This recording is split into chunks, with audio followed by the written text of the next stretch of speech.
Emmy, baby, you're the greatest. Sorry, that's actually a Honeymooners quote. I don't know if anyone's ever watched The Honeymooners, but it's really, really funny show. It's from the 50s. It's about, 57 years old about now. Very good show. Jackie Gleason, Art Carney, Audrey Meadows, Joyce Randolph. They, telling you, it's like, it was the 50s. It was the Seinfeld of the 50s. And Seinfeld's still relevant now. I'm telling you, The Honeymooners are still relevant now. If you've watched The Honeymooners, seriously, just let me know if you've watched it. I just want to go to the comment section and see that people have watched The Honeymooners. Because if you haven't, you fucking broke my heart, man. And if you haven't ever watched The Honeymooners, you need to go on Amazon, just go buy the box set. There was, I think, like 39 episodes in one season. They only did one season. And oh my god, they're so funny. They're really good. So you have to come to lunch with me. I know, that was a weird segue. I told you to go watch The Honeymooners and you want to come to lunch with me? Bro, I don't know if we can go to lunch together. I think we're breaking up, Internet. You know, sometimes, Internet, I come home and you guys are there for me. And you make me sad. Because sometimes I feel like I don't deserve it. And other times I feel like I just want to punch one of you guys in the nose. No, we have a love-hated relationship, Internet. You guys are pretty cool. And then some of you guys are pretty stupid. But most of you guys are pretty fucking cool. Commenters, watchers, fan artists.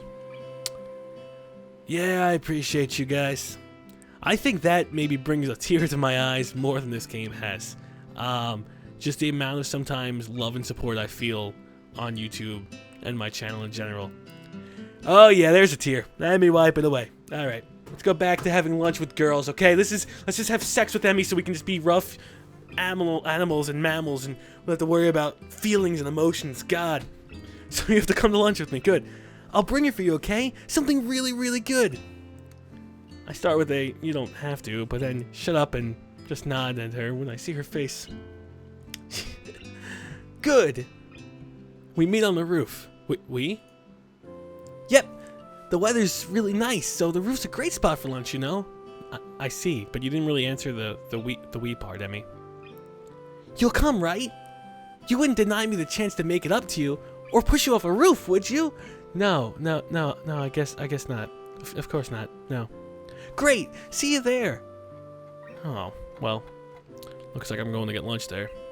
I stay afloat somewhere between asleep and awake, feeling completely drained. Not only my body, but all of me is limp. Okay, I'm immature, but let's just say he is totally not going to have sex with Emmy if he's limp. And paralyzed, apart from my senses. You should have said apart from your penis too, man. You walked right into that one. I swallow with difficulty and then try to lie still as I can, which in this state is not a very hard thing to do. There's just shuffling around the other side of the curtains he drew to give me privacy.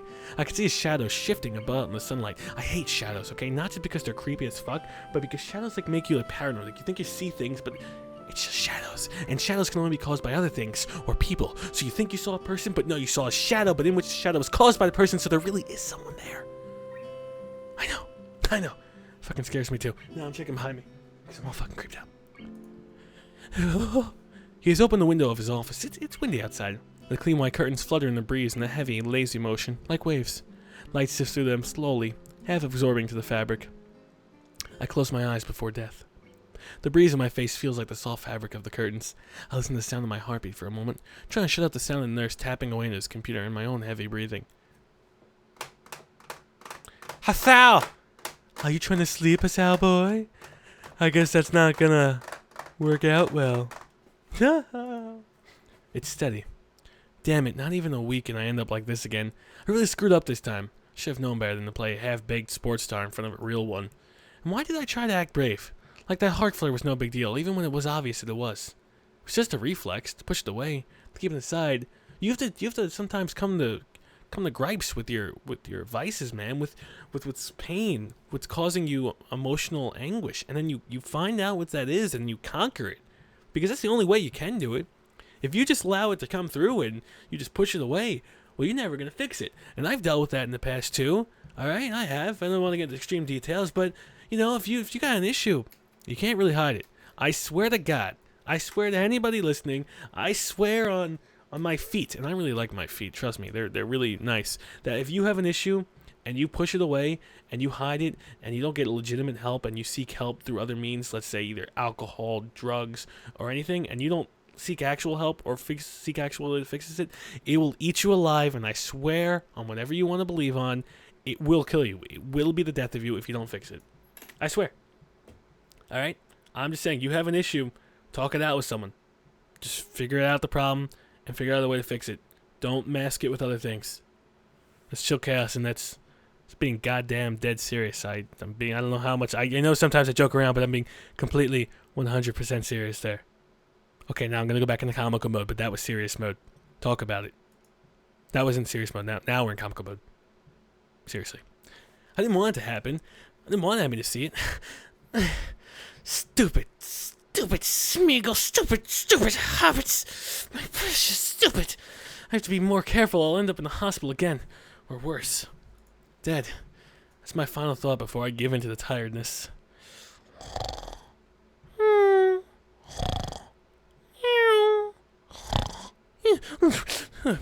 I fell asleep. For how long?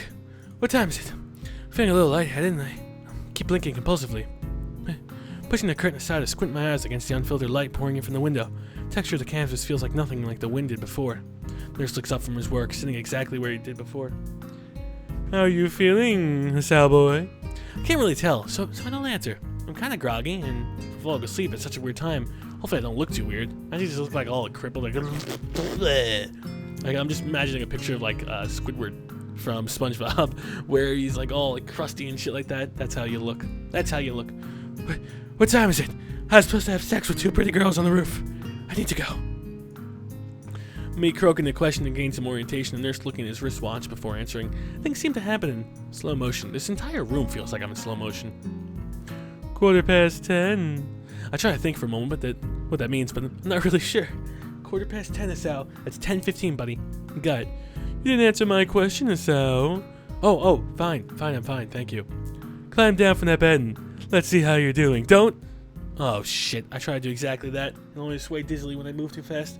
There's moves to support my arm and size. Sorry, I had an itch. Stand up too quickly. It's what I was going to say. Just sit there. I'll check your pressure to make sure.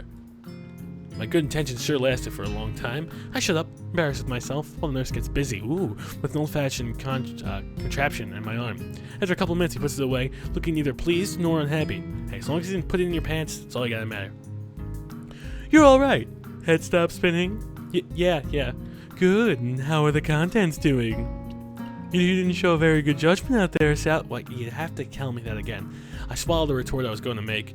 It's what I was thinking to myself, but hearing it started by someone else, well, makes me want to protest. What he's saying is not pleasant to hear. That doesn't make him any less right. No, sir. I won't kill myself. He nods, still looking as neutral as he was before. It would be easy for him just to be angry and said, told you so, or something, but he doesn't. Because he's a nurse, man. He's got to care about your feelings, buddy. Or he doesn't really have to care, but he has to try and make sure you don't kill yourself. You know, I wonder if they do have a high suicide rate at the school. I wonder if that gets brought up later on. I could try and help you keep your health, but ultimately the last call lies with you. Hopefully this little episode will be something that'll remind you of that. Here, a note for your teacher to avoid an interrogation from Dr. Matau, or Mr. Matau. I take the slip of paper he's offering and then make my leave, as I can't think of anything else to say. Nor will I really want to talk to this guy. He's a fucking creeper, he wears purple pants, has a purple belt, purple hair, and he's got one eyeball. I don't like him. Stay out of trouble, you hear me?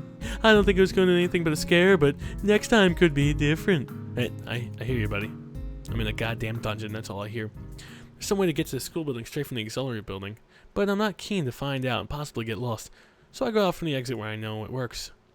I stop at the stairs of the auxiliary building, deliberating for a moment whether going to the dorms to get my books and stuff or going straight away from class.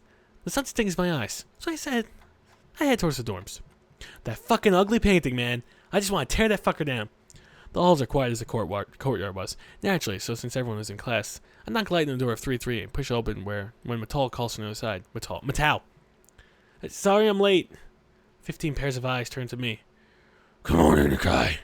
Matau seems to be somewhat confounded by me coming in late, as if I interrupted his flow or something. Judging from the rambling lectures his classes tend to be, that might be the case. But seriously, I'm just helping to get rid of the ramble nature. I get rid of the ramble, I can be thankful. Maybe. I pass him the note the nurse gave me. Matau takes it with a nod and reads it quickly. He lifts his eyebrows and gives me a kind of stern look, but doesn't say anything. Just nods solemnly again. I know you tried to fuck yourself, Hisao. Next time, I'll call the unfucker if things go bad. I shrug and he gestures at me to run along. So, I naturally do, because I am a go-getter, and I'm going to be positive. The class goes on lazily. I think I'm starting to get into some kind of rhythm of the school. I've even stopped worrying about taking notes and being overly attentive. Oh, well, that's good, Hisao. I'm so used to this, I just said, fuck school. Okay, I've been doing that a while in my marketing class. Shh, don't tell anyone. The first days, I was pretty high-strung in class. Mattel finishes his lecture about electricity early, but he continues it without a pause about the festival. Yeah, fuck the festival, man. It's a goddamn pain in the ass. So, as you know, a festival is one day after tomorrow. I hope everyone's projects are going to be successful this year. Otherwise, we'll have to kill a goat.